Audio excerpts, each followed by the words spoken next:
حیاؤں کو جب اللہ پکڑتا ہے اگلی پچھلی برابر کر دیتا ہے۔ میرے بھائیوں، آج کا سارا معاشرہ وہ بے حیائی کی طرف سرک رہا ہے۔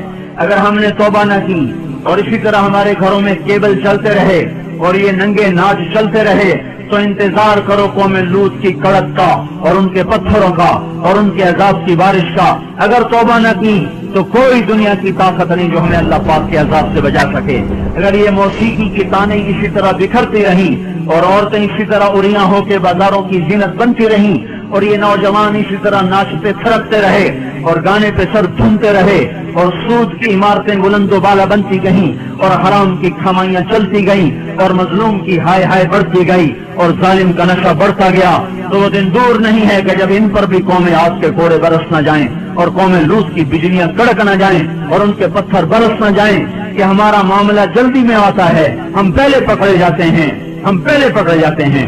اور یہ میرا اللہ سن رہا ہے، میں اسی کے دعوے پہ یہ بات کر رہا ہوں کہ ساری دنیا کے باطل پر بھی اللہ کا ہاتھ پڑ چکا ہے، اللہ کا ہاتھ پڑ چکا ہے۔ یہ معاشرہ بے حیائی کے حدود پر آ چکا ہے، یہ معاشرے سے سور شرماتا ہے۔ دنیا کا بے حیا ترین جانور بھی آج ان انسانوں سے شرما رہا ہے، شیطان بھی ان سے شرما رہا ہے۔ وہ بے حیائی کی حدود سے آگے جا چکے ہیں، وہ انسانیت کی چادر اتار چکے ہیں، وہ انسان نہیں ہیں، وہ جانور بھی نہیں ہیں، وہ جانوروں سے بھی بدتر ہیں، یہ زمین پر بوجھ ہیں۔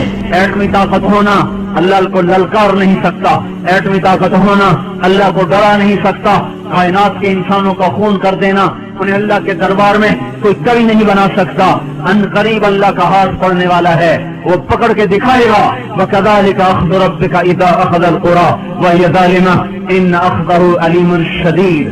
اللہ تعالیٰ بے حیاؤں کو مہلت نہیں دیتا، اللہ تعالیٰ بے غیرتوں کو مہلت نہیں دیتا۔ اللہ تعالیٰ ان کی رسی کھینچے گا، ان کی زمینیں ٹوٹیں گی، ان کی عمارتیں فلک بوس وہ سجدے میں گریں گی اور یہ نظام اللہ ملیا میٹ کرے گا۔ اور اس لیے آپ میرے گھر میں چھلکا پھینکو، پھر چھلکا پھینکو، پھر چھلکا پھینکو، پھر پتھر پھینکو، پھر ایک دن اٹھا کے گندگی پھینک دو تو میں بھی آپ سینے چڑھا لوں گا۔ کیا سمجھ رکھا ہے؟ میری شرافت سے ناجائز فائدہ اٹھاتے ہو، میں کب تک تیرا برداشت کروں؟ تو میرے گھر کو گندا کرتا ہے۔ یہ دھرتی اللہ کی ہے، یہ زمین اللہ نے بنائی تھی، اللہ نے بچھائی تھی، یہ آج بھی اللہ کی ہے، یہ کل بھی اللہ کی رہے گی۔ یہ فضائیں اللہ کی ہیں، آسمان اللہ کا ہے، چاند سورج اللہ کے ہیں۔ یہاں اللہ تعالیٰ بدماشی کو کچھ تو مہلت دیتا ہے۔ آپ نے زمین کو زنا سے گندا کیا، وہ دیکھتا رہا، سود سے گندا کیا، وہ دیکھتا رہا، مظلوم کو خون بہائے، وہ دیکھتا رہا۔